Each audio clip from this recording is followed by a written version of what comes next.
Hello there, Padawan learners, Jedi Masters, and lore legends. Welcome to the Bendu Podcast, where we talk all things Star Wars.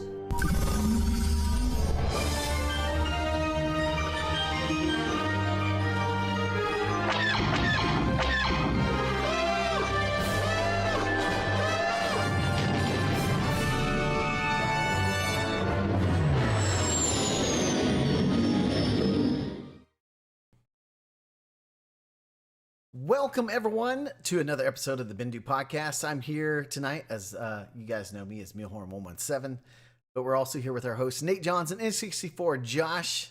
And guys, it's Revenge of the Fifth. I had to do it. I've been waiting for it all day. That's all I've wanted to hear is. Dude. We haven't got to do this podcast for almost 3 weeks now. So I think it's actually been 3 weeks. Been almost 4. Yeah. Yikes.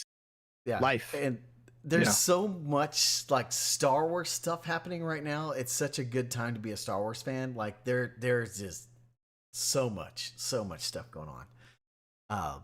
So we're going to talk about the Bad Batch tonight, of course, and really dive in. Nate's got a really good lore segment for us where he's going to talk about some of the Clone Force 99 and who they are. So there will be spoilers at the end of this podcast, guys. So if you have not watched the first episode, what are you doing with your life? Go watch it right now. But yes, there will be spoilers. First, guys, we all were Xbox players and we all played KOTOR, Knights of the Old Republic, except for maybe Josh. He started it. Josh, are you a Star Wars fan? Okay, look. Where's your Star Wars card? I need you to pull it out. Where's your Star Wars card? I'll turn in my Mando mug. Okay, there you go. I'll turn in the Mando mug. Like you can have it. You can have it back. I was not a fan of turn-based stuff, and it honestly, like, I don't even remember. I don't know. I feel like I learned about that game later on, after like the second one came out. Yeah. And I was like, that was early Xbox days. So, I mean, to give you an example, a lot of my game time, probably especially around when that game came out, my wife and I both had Xboxes set up in our living room with 2 Sony Trinitron TVs. And we were playing Crimson Skies like all the time. That's acceptable. And, you know, it was mostly online stuff. It was very like, very infrequent that I would play single player stuff. So, you know, it's I've started playing it again. I was even playing it the other day on my phone. I got the controller for it for my phone, the backbone, and so now I can actually play that game because it was touchscreen. I was like, I can't do this. I'm a gamer. Well, I know Nate's played it. That's like one of your favorites, right? Yes, it's definitely one of my favorites. I think I own 3 or 4 different versions of it. The Mac version, the iOS version, the original Xbox disc, and whatever digital version they have. And yeah, that's one of my favorite games. It was one of the first, it was the first BioWare game I played too. Oh, so I would definitely be up for a remaster if they could bring it more in line with kind of like how BioWare has moved to like with the Mass Effect, where it's a little more fluid in the combat. Yeah. And that's what we're going to kind of talk about right here. Is there's a rumor, at least now it's been confirmed, that they are officially remaking KOTOR. And this will make you happy, Josh. Apparently they're remaking the turn-based thing. So it might do the whole Final Fantasy thing where you have like a more fluid combat system. Yeah. So, and I'm excited because that game had one of the coolest reveals ever in a Star Wars game. Like, just the moment, and I'm just going to say it, Josh, so sorry if I spoil it. I've already had it spoiled. It's an 18-year-old game, so. Yeah. What are you doing, Josh? Come on. Okay, listen. Before you spoil it again, I have 2 OG Xboxes, okay? I went through the trouble of trying to stream this game and play through it. The drives on those Xboxes would not spin fast enough to play the disc. They were too old, okay? So then I'm like, okay, I can play it on the 360. It's backwards compatible. Yeah. There is some file that's lost in space or something that it doesn't work. Oh, and so when it finally hit the Xbox One, I was like, okay, I'll get to it. I mean, I bought the game used. I bought it at I think I got it on eBay. I was like, I'm going all in on this thing. I could only get it to load to a certain point, and the game would freeze, and that was it. Oh man. Yeah. Oh, yeah. So go ahead, tell me about Revan. So yeah, exactly. I mean, I Nate know. knows it's just like it's phenomenal. You're like, oh crap, Revan was the bad guy, and you're Mhm. also the good guy, and you could be a bad guy again, or you could be a good guy again. So I don't know. I'm just excited about the rumor that we could get a KOTOR remake, because that game was amazing. It was like It really it's like was. the first time you could choose between like good and evil, right? I can't think of any others. Maybe? Fable, you could, if you were bad, When you did grew Fable horny. come out? I don't know. I don't. There's know. similar time frames. Fable may have been just before it. Okay, because KOTOR was 2003, Mm-hmm. so I'm But, not I sure mean, when Fable. Regardless, it was still getting to choose between a Sith or a Jedi, right? I mean, Yeah. who cares if Fable did it? Fable was 2004. It didn't do Oh, Star there you Wars. go. Yeah. So there's one more rumor before we get into the Bad Batch, and that is pretty hard confirmed now, because apparently this guy that leaked it is a well-known leaker in the Star Wars kind of arena, I guess you could say. And he came out on Twitter saying, sorry that I leaked it, because he didn't want to damage his relationship with his source, because he leaked it too early, apparently, or something. And that's a Mandalorian video game. And what do you want to see of this, guys? I mean, I'm Can we excited. just camp here for a while? I just want to Let's camp camp. here. Let's camp. Let's camp. Let's do it. Okay. In my mind, I'm like, give me first person when I'm shooting, give me third person when I'm flying. I think I wrote an article on xboxnow.tv about this, actually. And I want what we had in the Fallen Order, but also first person when you're shooting, and get to travel to all the killer places, like. And it's Mando. Do we get to see? I personally was like, I want the game to take place directly after season 2 ends, so we get to run around with Han, Luke, Chewie, Leia. You know, like, Yeah. that's what I want. When they're still in their prime. Yeah, Yeah. when I remember them the best, you know. Yeah. Nate, what are you thinking? Yeah, I want it to be its own thing. I don't want it to be too tied down with the show too. Like, I'd almost want it just to be set in the universe, but not necessarily as directly linked to the show. Because that, I think, we get too many movie and TV adaptations that don't do well. Yeah. I think because it's Disney, it would be its own story altogether. You know what I mean? That's what I'm hoping. Kind of like the Fallen Order, and Yeah. I've always wanted a Metroid game where you were continually given bounties as like DLC, right? And to get a game, I'm not saying that this needs to be structured like that, you know, but maybe if it was like, if your experience was different than mine based on when the bounties showed up and the order of the game and things like that, kind of stuff could be kind of cool as well. Yeah. See, Josh, I think I'm on the opposite of you. Is I would want it to be third person. Like, I think I would want the shooting to be like Star Wars Battlefront 2, where you could, like the newer version, the 2017 version, where you can actually switch between first and third person, like on the fly if you want to, and you almost like a Skyrim. I'm right there with you. Like, that's because, like, Give if us you're the choice. grappling or you're gonna fly right away, like, switch that into third person. So Yeah. no, I'm right there with you. I would never take it out of third person, because I think it's like aesthetically it's cooler when I get to see my skins and my guns and stuff, you know, so that stuff I like. And I think it'd be really cool if they didn't necessarily make it about the Mandalorian, like from the TV show, but made it kind of like the old school bounty hunter game, where like you could add in certain things of like Destiny and Star Wars Battlefront 2, where you have different game modes, or maybe you have like you're a bounty hunter that's a Mandalorian during this era, and you can basically join up with the Bounty Hunter Guild, or you can just be a freelancer out there doing your thing, and you can get bounties, contracts, you can basically explore the galaxy like a Mass Effect Andromeda game or something like that, where you actually feel like you're in a galaxy far, far away,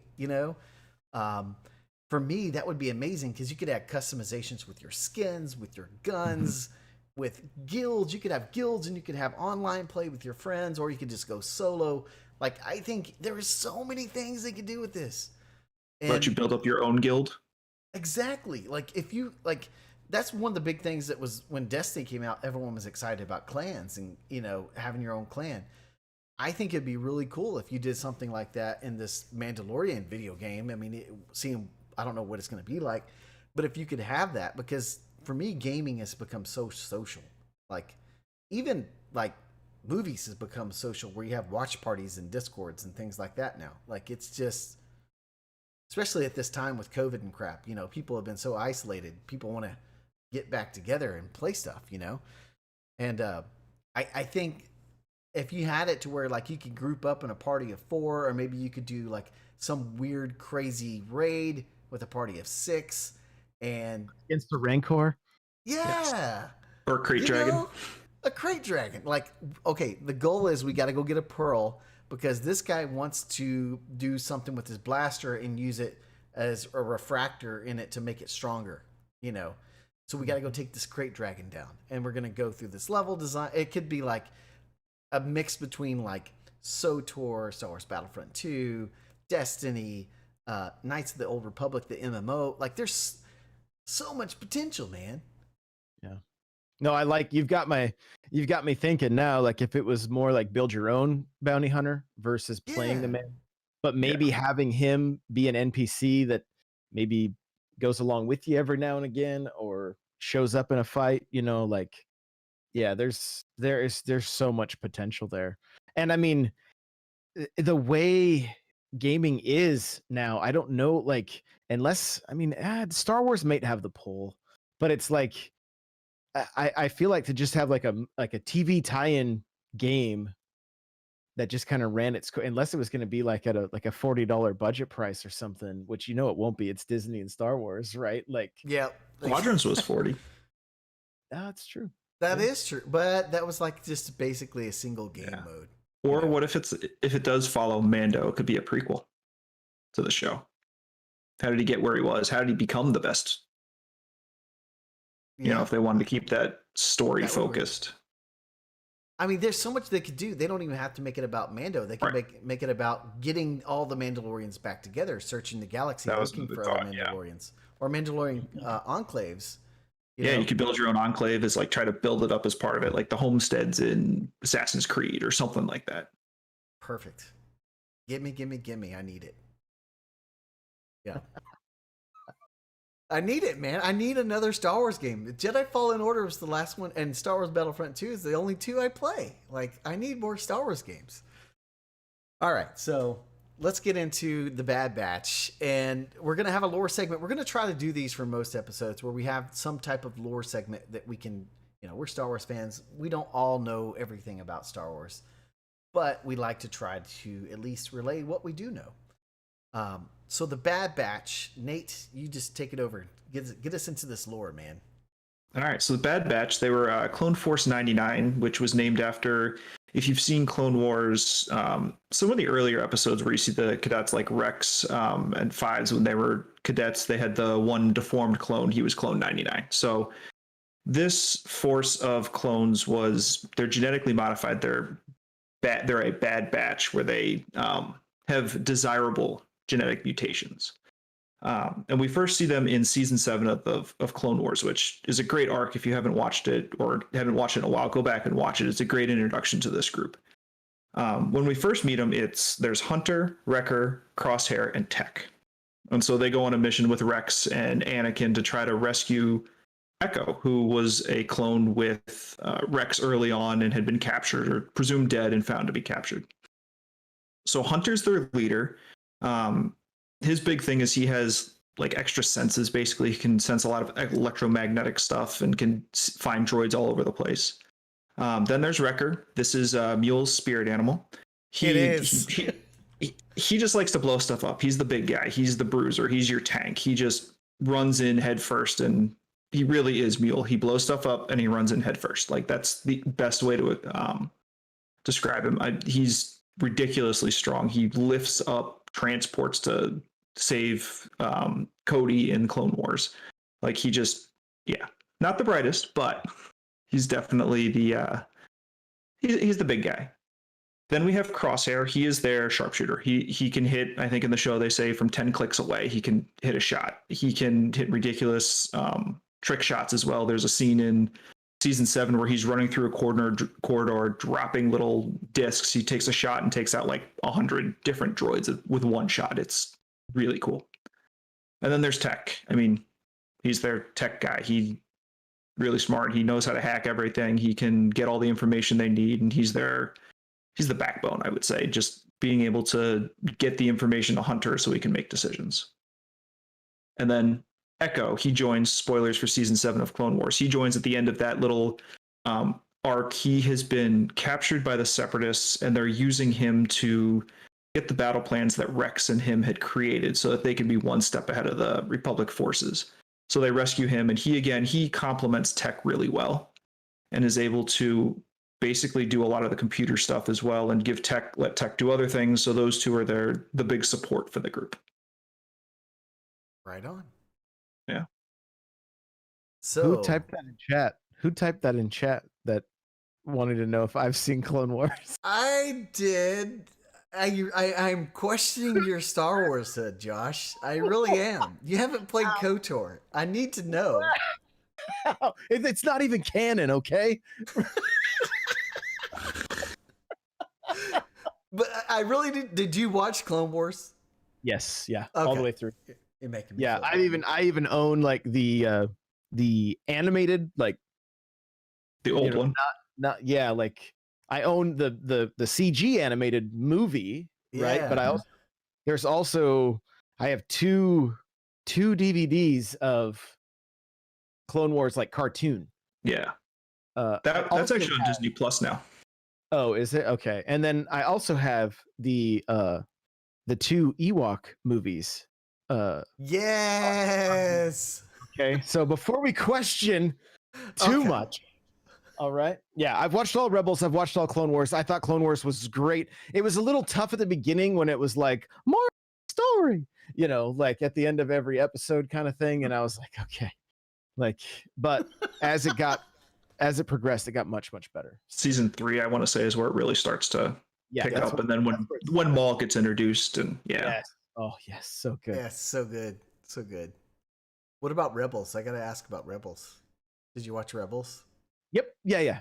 Okay. Yeah. Okay. I need to watch it again. I watched it while I was working, and Bad Batch has me excited for Rebels again for obvious reasons. So. Heck yeah. So let's get into it, guys. So if you're watching this podcast later on YouTube, or if you're watching us live, we are going to go into spoilers now with the first episode of the Bad Batch. So guys, just give me your general thoughts and reviews on this, and then we'll jump into some details and things you enjoyed. I thought it was fantastic. The tone, everything from the opening, going from the Clone Wars to the Bad Batch, seeing some of the scenes from the movies animated, even though it was in an hour and 15 minutes or something, it didn't feel that long. It was really good. And I'm excited for the next 15 episodes, I think. I'm hoping the story and it's got a good era that hasn't been explored as much in film. So I'm excited for that more on TV. Right on. I'm right there with you. Like seeing the Emperor, give that speech, hear that speech. There was so much right in that first 15 minutes. I was just kind of like, yo, we're just going. Like we are full steam ahead. It was.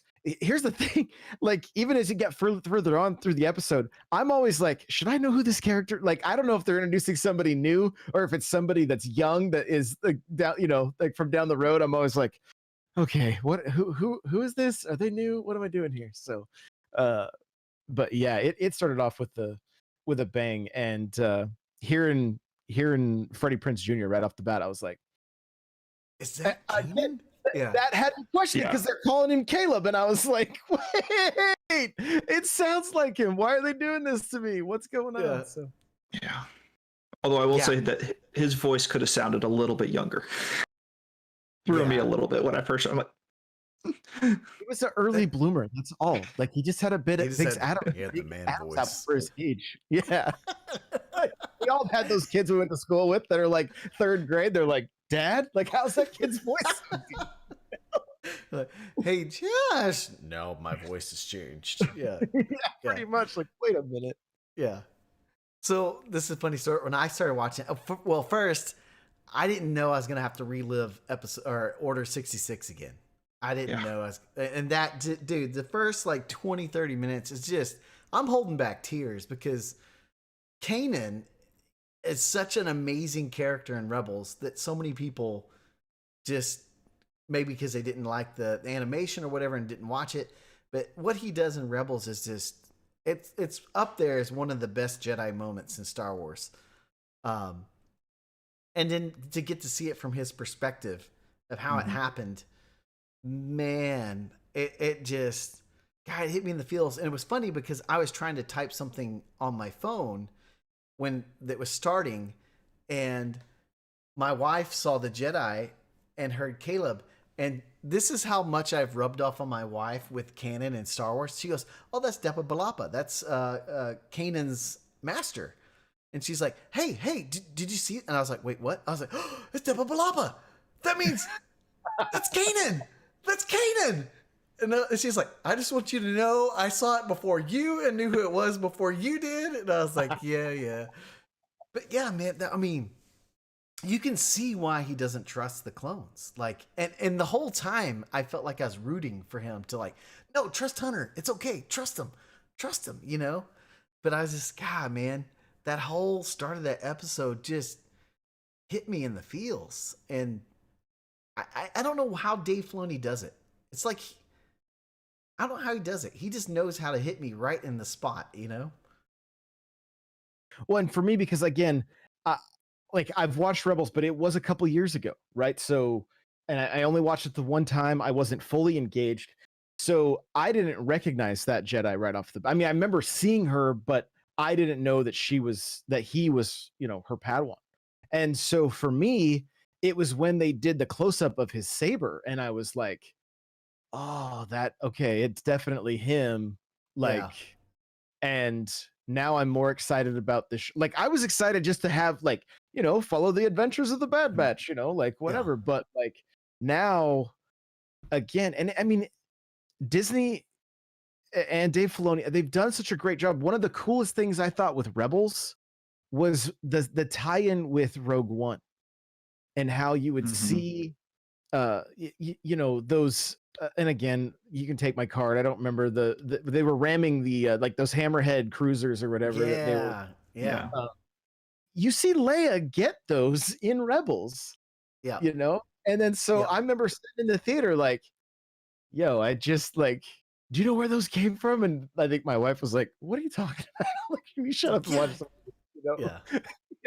And so that kind of stuff, it just, it's, I love that it's almost like there's no stone left unturned, and we're going to continue to learn about characters that, I mean, really, if Rebels was a one and done and we never got any more about, fine. But I have a feeling in the next few years, Rebels is going to be the catalyst for some amazing Star Wars content in our future. So, I mean, we're gonna get it with Ahsoka. Yeah. I mean, that's already teased with Thrawn, so they're gonna bring Ezra and Sabine full circle, is my guess with that. Yeah. And it's all like Ahsoka is a character that Filoni created and pitched to George Lucas, and Lucas was like, "I like it, let's do it," which is awesome. That it's all coming, and I've said this before, like on TikTok and things like that. But I feel like Filoni is like the second coming of George Lucas, because I feel like he's one of us. Like, he's a fan first, and then he knows all the deep lore of Star Wars. That's just ridiculous how much he knows, and he knows how to tie it all in. because like you were saying that, Josh, like they tied in Rebels, they brought Saul Guerrero back and tied that in. So they tied in like the original trilogy right there. They're starting to bring that back in with like, oh, there's Saul from Clone Wars too.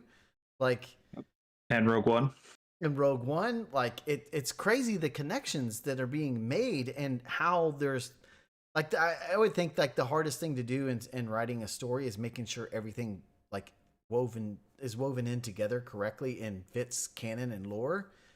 But I feel like since like I don't know what to call it other than the Filoniverse, that like when with Filoni and the things he's done with Star Wars is that basically because he's been able to be the creative guy with it, he's been able to keep that very tight, you know, and make that all just kind of line up together. But I want to ask. It feels like he really took the torch from George, right? Yeah. It wasn't just Disney was a they traded the corporations traded hands, you know, like it was goods for cash at that point. But like without Filoni, Disney may have sold Star Wars already. You know, They may not have bought Star Wars. Yeah. Because wasn't Clone Wars in production? Clone Wars was before the Disney purchase, wasn't it? Yep. Yeah, Lucas and Filoni, because that's what's really cool. If you watch like the behind the scenes stuff with Clone Wars, you'll see George Lucas dropping these knowledge bombs about like the Force, right? And what the Force means and what it means to be a dark side user and a Sith and all this. And sitting right beside them is Dave Filoni in his hat just going and drawing Ahsoka and stuff right beside him. And so you're just like, he's literally like the Padawan learner. It's like you have the Jedi Master and you have the Padawan learner that like was raised up and now he's the Jedi Master. And he has another council member with Jon Favreau there with him, you know, and the rest of the council that makes up Disney. Whether you like them or don't like them, it doesn't matter. That's just how it is. And, you know, honestly, this is the most excited I've been for Star Wars in a long time. In a really long time. And I feel like for those people that aren't watching The Bad Batch, they're really missing out. Like, if they think it's a kid's show, I'm like, have you watched Clone Wars? There's people getting their heads cut off and choked and Yeah, if you think Clone Wars is a kid's show, watch the Umbara arc. yeah. Like, jeez, man. It's just nuts. So what was some of your favorite parts? I want to know just what. I'll start with saying Wrecker when he's in the lunchroom because it's just hilarious. He's like, no one controls me. I want to blow stuff up because I want to blow stuff up. Like, I was just like, I love this guy. But that was probably one of my favorites. Like, I loved his lines. Like, they're hilarious. And when you get the little teddy bear thing. Yeah. His Lula is what he called it, I think. It's the Lula. Yeah.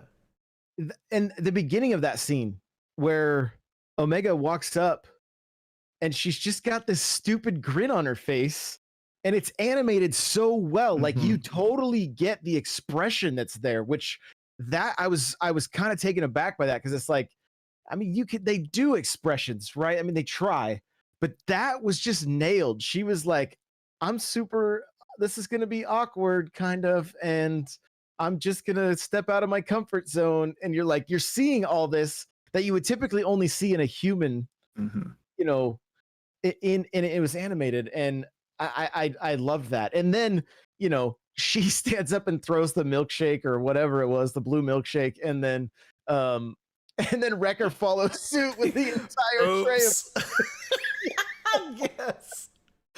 Oh, I loved it. It was great. Speaking of Omega's expression at the end, when they're jumping to hyperspace, seeing that reflected in her eyes and just that was like the animation in general in that entire episode was phenomenal. Yeah. And dude, it's like you are automatically just drawn to her. It's almost like the Grogu effect, you know? Like it's like you're just drawn to her because you're like, I feel like these guys are bona fide bad mofos that can basically make the elite clone troopers that they call regs look like regs. And they now have this child, Omega, that they kind of took under their wing because as we find out later on, they thought that, you know, Echo was part of the 5 from the altered clones, but it was actually Omega that was one of the Bad Batch. And man, it was just so good to see all that. And I gotta say, man, like something that was really touching. And I got a theory I'll break down later. But when Omega went over the crosshairs and she like put her hand on him, was like, I know what you're gonna do. I hope you don't do it, but I know it's not your fault. Like, I'll just come out. That sounded like a Jedi. She's probably Ray's mom. I mean, gosh. I'm This sorry. guy. I'm sorry. I'm sorry.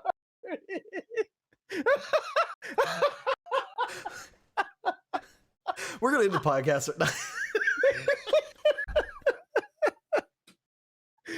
Oh, forgive me. Oh my gosh. But dude, it sounded very Jedi-like. So I'm wondering if maybe the reason why they're gonna want her is because they're gonna want her for the clone stuff that Palpatine's gonna do, because she's probably, they cloned her and then like, holy crap, she's full of these midichlorians and she's a Jedi. That's what I think. Yeah. I think she's probably has the Force, and I think Yeah, she I might think be a there's Jedi. I think there's definitely some water to that. I think she's at least Force sensitive. Yeah. Yeah. I mean, man, everything about her just oozes Jedi to me. Like it oozes like a Luke Skywalker that, like when Luke has never been off Tatooine. So when he's like, oh, I want to get caught up in adventure and crave excitement and the same stuff that Anakin did, you know? And you see that expression, as you were saying, Nate, like, it's just like, they're setting her up to be almost like a Jedi, I think. She's got that resolve that like Qui-Gon had, where she's just like cool as a cucumber. Like even when things were getting hairy, she was just kind of like, nah, we're good, you know. But then she would also step up when she needed to with the blaster and the like, she's a little ball of fire, which is also rad. Yeah. And the thing too is like, they mention she has like cognitive abilities or something? Like she basically is very perceptive. They were saying something along those lines, like her mind allows her to question and she sees things or something that other people. I'd have to rewatch it. I've only watched it like twice, so I can't remember. Oh no, only twice. That's so Only bad. twice. I know. Nerd. I know. So it's And like, you don't think it's Ray's mom after watching it twice? oh my gosh. I just broke Nate. Oh my gosh. Josh, I don't even know what to say to that. But yeah, I mean, like, I mean, Thaddeus asked in chat, who do you think Omega is later on? I think she might. I mean, the only thing I can think of is maybe she's like a very Force sensitive clone, because like she shot that blaster out of Crosshair's hands and never touched a blaster. And they're like, that was a great shot. How did you do that? I don't know. I've never touched a blaster. Like, that's got to be. I think she's just going to be Omega. I don't think she's going to be anyone that we know already. She's just a new character basically for this, but I do think she's Force sensitive at the very least, and probably part of their, either part of or the start of a program to get Palpatine a clone. And I even her name, you just gotta, like, I mean, if maybe she doesn't even make it out of the show, but maybe she ends up being the main villain, you know, like maybe a Sith acolyte or whatever. Or just not even, maybe, I mean, maybe everything just breaks down, you know, like maybe she starts to get so powerful that she doesn't even know how to control it. And maybe it's one of those situations, you know, we've seen the story all the time where they want to do so much good, but in doing good, they just basically wipe, you know, wiping people out or what, you know, whatever the case may be. I just had a thought. because there is rumors that there is going to be a Luke Skywalker Disney Plus show, right? What if they somehow because this is Filoni, and he's interweaving everything. What if somehow he interweaves Omega into something that we see coming out in some of the Disney Plus shows? Maybe what if like the Acolytes or whatever? I'm not sure when that's set. When's the setting? That's High Republic. I think that's High Republic. So that's off the table then. But maybe she goes back in time. She goes to World Between Worlds. But No, seriously, but what if maybe her and Ezra pass, the time. Yeah, the time I mean, maybe she helps find Ezra, or maybe like this is a way that they can bridge into like a Luke Skywalker kind of a thing. Like we're seeing now in the comics and everything else of how many other Jedi were actually out there when we thought that maybe Luke and Obi-Wan and Yoda were the only Jedi left. Like we know this Cal Kestis, we know there was Kanan, we know there was Ezra, we know there was Ahsoka. Like there's so many other Jedi out there now. Maybe like they're gonna have a way of. Maybe she helps Luke with the Jedi Order that he sets up. I don't know. She's gonna help Grogu. It's gonna help Snoke. She's gonna help. Maybe she gets captured. Maybe that's what happens. Maybe they use this to tie in Exegol because in the comics they have Maybe Vader find the Wayfinder. Yeah. Maybe she's Snoke's mom. Yeah. He's so done. he's out. Totally Maybe she is Snoke. She's Snoke, guys. That's what it is. Dark side degradation. That's why she looks like that.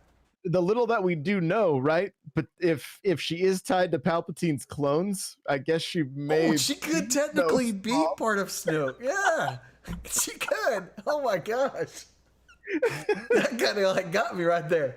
She could technically be part of Rey and Snoke, like and the clone Palpatine. She could. She really could. She's in one of those vats at the end of Mandalorian season 2 in the cloning facility. Yeah. You never know. But I wonder if within this show we don't see Grogu get rescued at some point and sent on, like Oh yeah. I never because thought about that. if she can sense things, like maybe she ends up sensing Grogu when he's just hidden somewhere and That's that true. Because we still don't know who actually rescued him, right? Because he was hidden in the temple for a while. That's like he was in hiding for a long time. Because I think Ahsoka said it like where he was in hiding and in darkness for a long time, and then someone rescued him. So maybe it is the Bad Batch and Omega that does it. That would be phenomenal if they tie that in somehow. We've got a long season. I mean, even if it's just one season, 16 episodes, that's a lot of content. So that could easily, if they go like, I've seen some things that this is Clone Wars season 8. So if it's like these 4 episode arcs, that's easy to throw an arc like that in there. Maybe it's the Bad Batch who rescues him. I mean, it could be. That would be freaking cool to me. Like if someone had to be rescued, like if Grogu had to be rescued, I'd want it to be like the Bad Batch or somebody like that. That would make me happy as a Star Wars fan. So it seems like they're all about wrapping these things up and getting like showing us. It's definitely one of the questions. Where was he? And I mean, they could even go back if they already started at Order 66. What if each of these 4 arcs, if they were to do them, each start at that point, and we get to see the child in the temple and see how he ends up getting hidden, or I don't know. There's a lot of potential there. Yeah, there's a lot of good stuff. And speaking of potential, who do you think they're going to see? I can't remember his name now, but there was a clone in Clone Wars. Cut, that's it. Cut was a clone that basically left his post and eventually gets found by Rex. And Rex, if I remember right, Rex doesn't report him. He could report him for, leaving his post and ditching his responsibilities. But he's like, you got a good life now, live it. Just kind of leaves him. I at the think it could be restaurant. him. He's like the cook or whatever, or the waiter. Or He's the something like that? farmer. He's like a farmer. He's the farmer. Yeah. So the cook was one. We saw him again. I think he's one of the 3 who show up in Rebels. The cook is when the droids were stranded. Who was the guy that died? That was the one. That was the cook. That was Saving okay. the droids and the little general dude Yeah, inside the droid. Yeah. Okay. All And right. I think that's Gregor, isn't it? Or he shows up I think he's one of the clones with Rex in Rebels. Yeah, Gregor, Wolf, He and didn't Rex. actually die. Yeah. Yeah. I want to say that's Gregor. Gotcha. Yeah. Okay. Yeah. I don't know. What do you have any theories, Nate? Because I mean, it's the only person I can think. I think of. it's or Rex, or he's going to find Rex.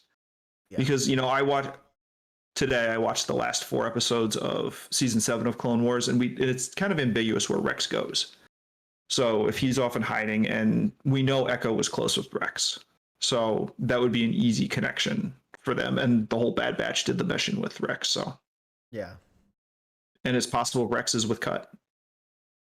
that could be possible. Yeah, because he kind of like and something I thought about too is like, so Rex is basically they retired all the clones, right?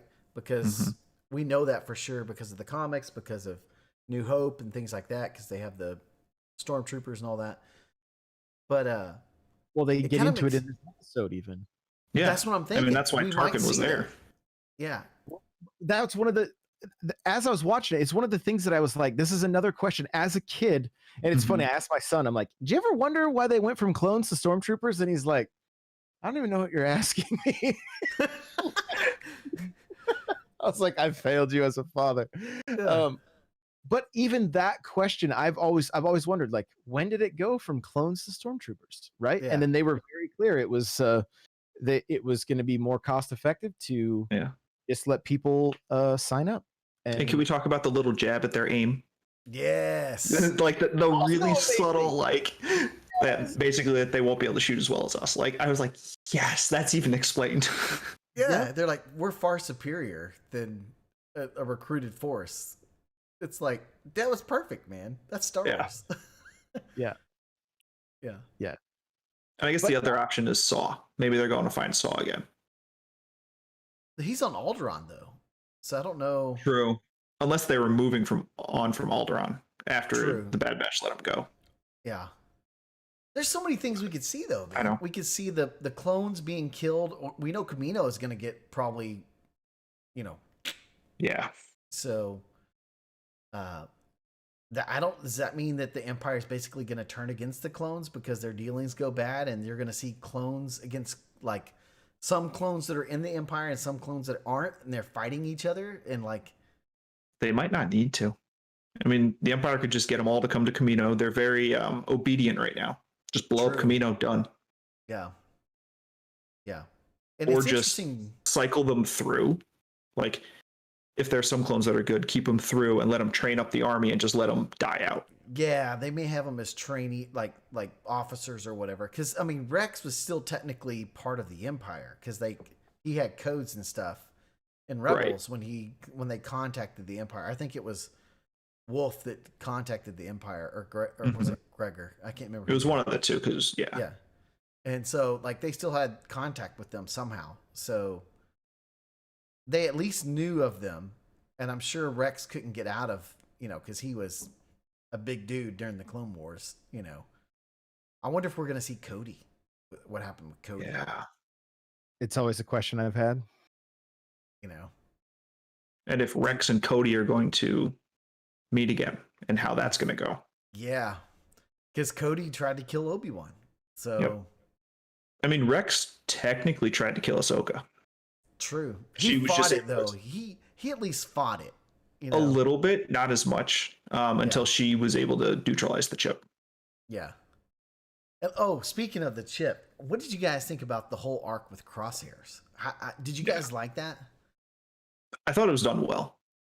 Like, it wasn't just something real quick. You could see the little bits of it moving towards that, and it just got stronger and stronger throughout the episode until they, made it stronger. It felt like the writing was on the wall right off the bat. It was Mhm. like, okay, we know this. We know where this is gonna. we know how this is going to end up, basically, right? But I mean, and it wasn't like it was a bad thing, but it was like the moment he was like, wait a minute, why didn't you kill that Jedi? He's like, no, I stunned him. He's like, I don't know about that. Yeah, I mean, when he says good soldiers follow orders, that's exactly what happened in episode 7 or season 7 of Clone Wars when Rex was fighting it. He was like, good soldiers follow orders. You know, it's like you could tell that it was okay. His inhibitor chip is working somehow. You know, and I mean, of all of them, having Crosshair be the one to flip makes the most sense. I mean, even when he was introduced, he's the quiet one. Like, he just doesn't talk. Yeah. He seemed always kind of shady. Mm-hmm. Yeah. And what's crazy too is as you think about that that almost Western scene between Hunter and him in that standoff, and you notice that Hunter did not raise his blaster to his brother. He didn't do it. He waited until Crosshairs actually fired at him, and he dodged it. But like, I thought that was really cool to show like the character development right there, because you're like, okay, Hunter is he gives me the same vibes as I get from Rex, like a very honorable person, very experienced, and he's just gonna do what he feels is right. Like, that's exactly what he said. I did what I thought was right, and that scene right there was very cool to watch, just to see how Filoni broke that down. It's kind of like when you watched like Obi-Wan and Maul, and the way that they broke that down, how Obi-Wan didn't even ignite his lightsaber until he had to, but yeah, so let me get y'all's official review as we kind of round out the cast here. From a scale of 1 to 10, how was the first episode? Go, Nate. I'll give it a 9. Nothing's going to be perfect, but it was pretty good. It was a good intro, and we'll see how I think that could evolve depending on how threads go throughout the season. Yeah, I probably give it like 8.5. Like there were moments that I was like, yes, I'm loving this, and there were a few times that I was like, yeah, okay, it's getting a little bit slow. Like pick up the pace a little bit, But yeah, but great start. And very excited for what's to come, which I think that's what you want when you're starting something out, right? Like, I can't wait for the next episode. Yeah. I definitely have to go like a 9.5 just because the first 20 to 30 minutes, because Filoni just pulls on my freaking heartstrings, man. And he did that with Caleb, and Depa Balapa, and seeing the Order 66 again. It hit me, man. Seeing every time, for some reason, every time when I see that, it just hits me. It's just, it's kind of what I wish we would have got to see more of in episode 3.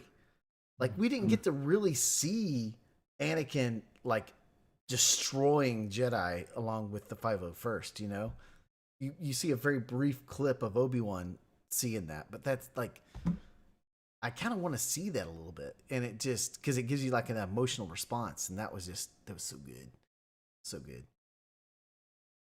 Anyways, any other thoughts before we wrap up this episode, guys? I'm just excited for more, Me too. And Friday. you're gonna have to give me a homework to earn my Star Wars card back. Or maybe I gotta play Knights of the Old Republic before it gets released. How about this? When the remake comes out, you play it. How's that sound? You probably got a couple of years. Yeah. Okay, I'll still work on it right now because why not? You'll play on your phone when you're not busy. Right. There you go. I'm on vacation all next week, so I'll bust out the backbone and play some. Perfect. Play some. Perfect. Well, thank you guys for joining us. Make sure you visit mulehorngaming.com and click on the podcast menu for more great podcasts in the MHG network. And if you like this cast, make sure you subscribe to our YouTube here for future episodes and more great videos. Also, check out the description if you want to help us with our Amazon store link and our Epic Creator Code to help support the channel. And as always, guys, remember, the Force will be with you. The Force will be with you. Always. May the Force be with you. May the Force be with you. May the Force be with you. May the Force be with you, Master. May the Force be with you. May the Force be with you. May the Force be with you. May the Force be with us all.